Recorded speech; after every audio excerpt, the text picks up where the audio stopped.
In this video, I'm talking all about how to film an interview. So let's get right into it.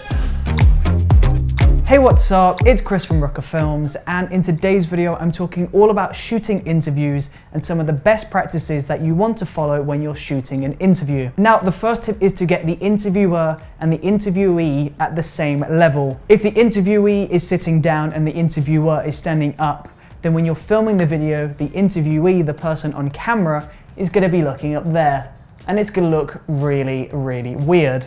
And the same for the opposite. If the interviewer is looking up to the interviewee,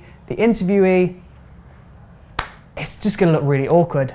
So the best thing to do is to sit your interviewer down and your interviewee down, both on chairs, both at the exact same height, and you want to get the camera to the same height as the interviewee.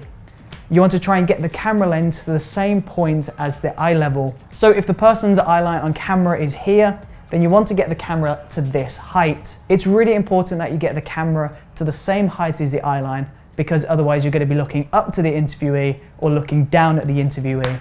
So it's super important to get the camera and the interviewer at the same height and the same eye level as the interviewee. And that's tip number one. Now, tip number two is also really important, and that is to sit as close to the camera as you physically can as the interviewer, and get the interviewee to look at you rather than the camera lens. So for example, if I'm the interviewee and the interviewer is next to camera, this is what the shot will look like. So I'll be talking to the interviewee over here, and this looks really nice and really professional. The problem is when you're filming interviews, cameras are really intimidating, and if you're not used to talking to the camera, if you're asking somebody who isn't used to talking to the camera to talk to the camera, it's going to be awkward. They're going to be dashing their eyes around the room, they're going to be looking down, looking up, they might look past the camera lens, and it's going to look really awkward. So the best thing to do, and to make your interviewee feel really comfortable, is to get them to look at you and ignore the camera. This is also really awesome because the interviewee isn't going to be breaking the wall by looking into the camera lens. By looking off camera at the interviewer, the interview is going to seem more like a look into their life rather than somebody physically talking to the viewer. Now, tip number three is probably the most important tip out of this entire list, and that is to get the interviewee, the person on camera, to put the question in their answer. So here's a really quick example. If I'm interviewing somebody and I ask them, what did they eat for breakfast? If they say toast, what does that mean? If you put toast in your video, it's gonna make absolutely no sense whatsoever. So get them to put the question in their answer. Today for breakfast, I had toast. It was really awesome and I really enjoyed it. It's far better, it's more informative, and the viewer is going to understand what the person on camera is talking about. So tip number three is to put the question in the answer. And tip number four is to shoot loads of B-roll to put on top of the interview in the edit. When you're interviewing somebody, there's going to be lots of ums, there's going to be lots of ahs, there's going to be awkward pauses, there's going to be parts of the interview that you're going to need to cut out because the interviewee might have gone off on a tangent and is talking about something irrelevant. So there's going to be loads of points in the interview that you're going to have to cut up and get rid of. And by doing this, you're cutting up the video as well as the audio.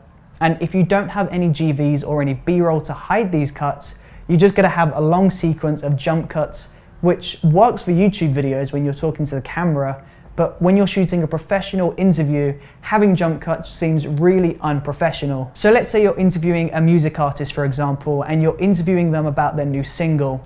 As well as shooting the interview, film some sequences of them recording their new song. So get some shots of them at a piano, get some shots of them at the microphone, on the computer, editing the audio. Get all of these different shots, and then every time you have to make a cut in the interview, you can put one of these clips on top of the interview to hide that cut. As well as hiding those jump cuts, B-roll is really useful at making the video seem more interesting. If you've just got somebody talking for 3-4 minutes at a time, it can get a little bit boring after a while. So by placing cutaways on top of the interview, it's going to make it more visually interesting, and this means people aren't going to click away as fast as they would have done with just an interview. And there you go. So to recap, you want to get the interviewer, the interviewee, and the camera all at the same height. You want to get your interviewee, the person on camera, to look at you rather than into the camera lens. You want to get the interviewee to put the question in their answer. And then lastly, you want to get plenty of B-roll and cutaway shots that you can add over the jump cuts. And there you go, as long as you pay attention to all 4 of these tips when you're shooting an interview, you're going to capture an amazing interview. So if you found this video useful at all, then please do let me know in that comment section below. And don't forget to subscribe, check out the previous video, and I will see you tomorrow for another brand new video. Thank you for watching.